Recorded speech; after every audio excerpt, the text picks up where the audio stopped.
Good morning, students.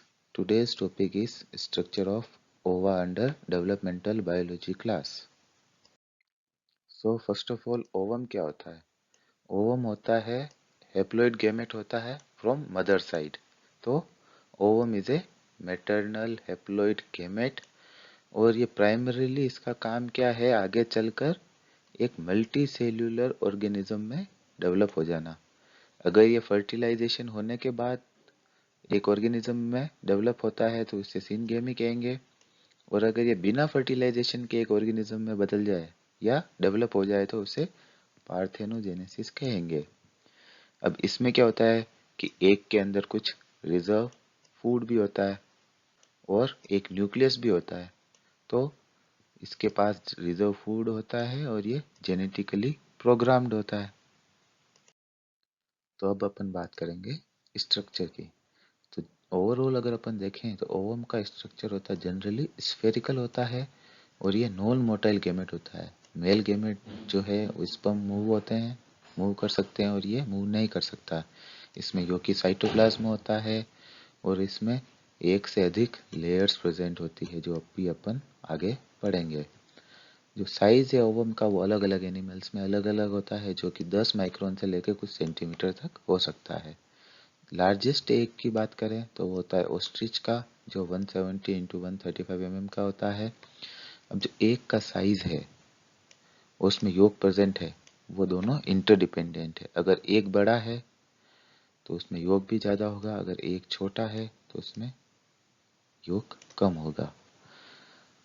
पोली की बात करें तो उसमें 50 माइक्रोन का एग होता है, ट्यूनिकेट्स में 150 माइक्रोन का। बर्ड्स और रेप्टाइल्स में जनरली लार्ज साइज का एग होता है जो अपन डेली लाइफ में देखते हैं। अब ह्यूमन की बात करें तो उनमें कौन सा ओवम जो है वो माइक्रोलेसिथल टाइप का होता है जिसमें लार्ज अमाउंट ऑफ साइटोप्लाज्म होता है। ये जो साइटोप्लाज्म है इसको अपन दो में डिवाइड कर सकते हैं जो है एक्सोप्लाज्म और एक एंडोप्लाज्म।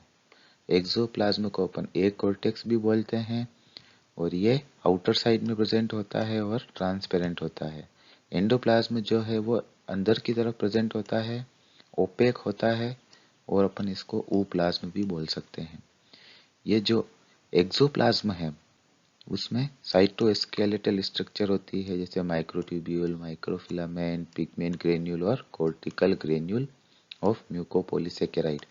ये जो म्यूकोपॉलीसेकेराइड्स हैं ये क्या काम करते हैं कि जब एक बार स्पर्म एंटर हो जाता है उसके बाद सेकंड स्पर्म और अगर एंटर होना चाहे तो उसको ब्लॉक करते हैं। अब जो एंडोप्लाज्म होता है उसमें सेल ऑर्गेनेल्स प्रेजेंट होते हैं, tRNA, histone protein, enzymes etcetera. Nucleus जो होता है ओवम का वो लार्ज साइज होता है और न्यूक्लियोप्लाज्म से भरा हुआ रहता है जिसे अपन जर्मिनल वेसिकल बोलते हैं। जो न्यूक्लियस है ह्यूमन में वो एक्सेंट्रिक है यानी कि एक तरफ तो होता है योक और एक तरफ न्यूक्लियस। तो जिस साइड न्यूक्लियस प्रेजेंट होता है उसको तो अपन बोलते हैं एनिमल पोल और जिस तरफ योग प्रेजेंट होता है उसको बोलते हैं वेजिटल पोल। अब अपन बात करते हैं एग एनवेलप्स की। ह्यूमंस में डिफरेंट टाइप की एग एनवेलप्स होती है जो जिसमें फर्स्ट है विटेलाइन मेम्ब्रेन।